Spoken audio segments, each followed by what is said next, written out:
নমস্কার বন্ধুরা, রান্নাঘর থেকে আবার একটা রেসিপি নিয়ে এলাম। আজকে বানাবো শুক্তো। তার জন্য দেখুন এখানে সব সবজিগুলো কেটে ধুয়ে রেখেছি। এখানে আলু আর কাঁচকলা আছে, এখানে করলা আছে, এখানে রাঙা আলু, গাজর, ডাঁটা, বেগুন। আমি এই সবজিগুলো দিয়ে করব। তার প্রথমে এখানে কড়াই বসছি, কড়াইয়ে নেব সাদা তেল।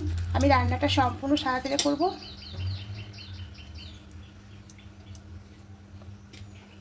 এবার বড়ি এখানে ভেজে নেব।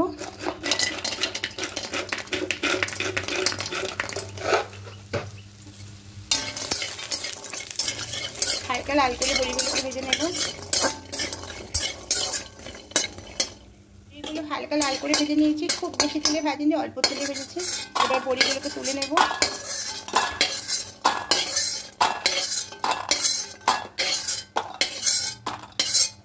এবার এখানে আরও কিছুটা তেল দিয়ে দেব।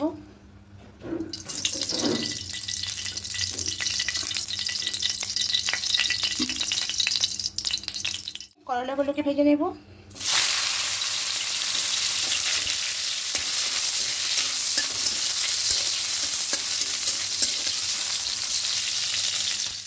এই করলাগুলোকে তুলে নেব।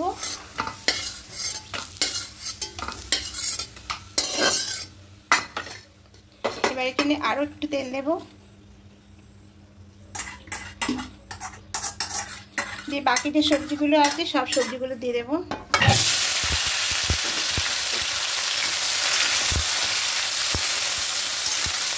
এই সবজিগুলোকে হালকা করে একটু ভেজে নেব।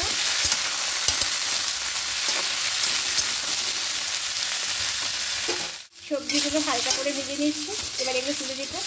আমি অল্প তেলে করছি, এগুলো খুব ঢাকা তেলে ভাজছি না, যেহেতু খুবই গরম, তার জন্য আমি অল্প তেলেই করছি।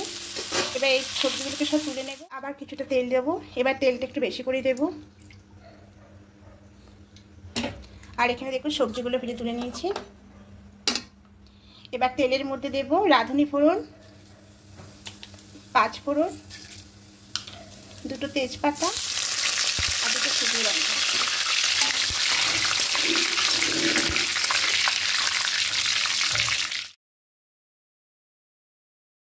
ফোড়ন থেকে সুন্দর একটা গন্ধ বেরিয়েছে। এবার এই সময় বাকি সবজিগুলো দিয়ে দেব। কাঁচা কলা আর আলুটা দিয়ে হালকা নাড়াচাড়া করে একটু ভেজে নেব।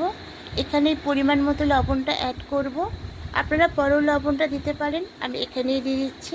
এবার লবণ দিয়ে সবজিগুলোকে খুব ভালো করে নাড়াচাড়া করে নিলাম। আর একটা মশলা পেস্ট করেছিলাম, রাঁধুনি, পোস্ত আর আদা, এই মশলা পেস্ট এবার এর মধ্যে দিয়ে দেব। দিয়ে খুব ভালো করে নাড়াচাড়া করে একটু কষিয়ে নেব।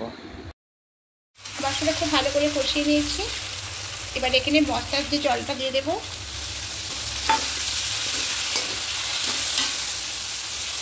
এবার এখানে কিছুটা দেবো নারকেলের দুধ।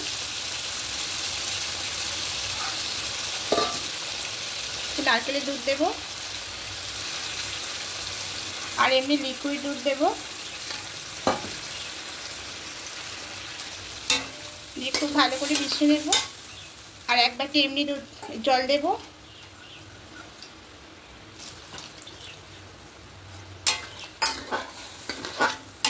এবার বাকি সবজিগুলো এখানে সব দিয়ে দেব।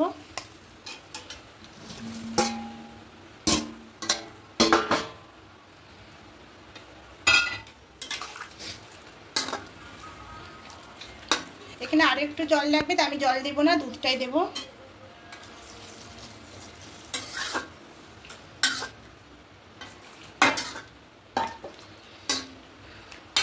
এবার সামান্য একটু চিনি মিষ্টি দিয়ে দেব। সমস্ত কিছু খুব ভালো করে মিশিয়ে নেব। দিয়ে এবার ঢাকা দিয়ে কিছুক্ষণ রেখে দেব। খুলে নেব।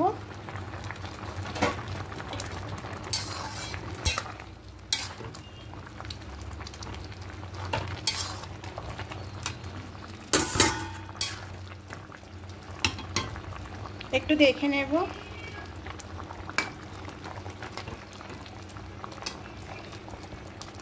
আলুগুলো হাফ সেদ্ধ হয়ে এসেছে। এবার এখানে বড়িগুলো দিয়ে দেব।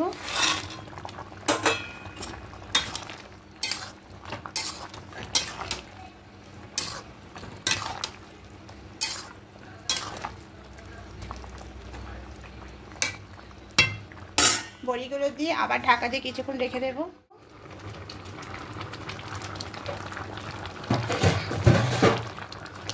শুক্তোটা একদম রেডি হয়ে গেছে।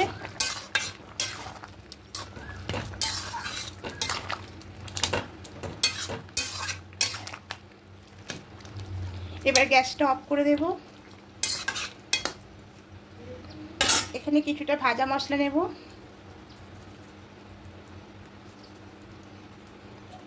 আর ঘি দিয়ে দেব।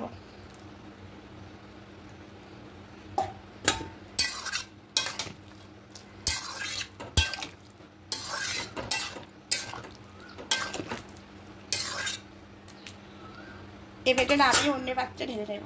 এটা একদম রেডি হয়ে গেছে, খুব অল্প তেলের মধ্যে একদম অনুষ্ঠান বাড়ির মতো রান্না। তা বন্ধুরা, আমার রান্নাগুলো আপনাদের ভালো লাগলে অবশ্যই কমেন্টে জানাবেন। আর নতুন বন্ধুদের কাছে অনুরোধ রইল সাবস্ক্রাইব করে পাশে থাকার জন্য। আমি আবার নতুন নতুন রেসিপি আপনাদের সামনে নিয়ে আসবো। আজকের মতো টাটা।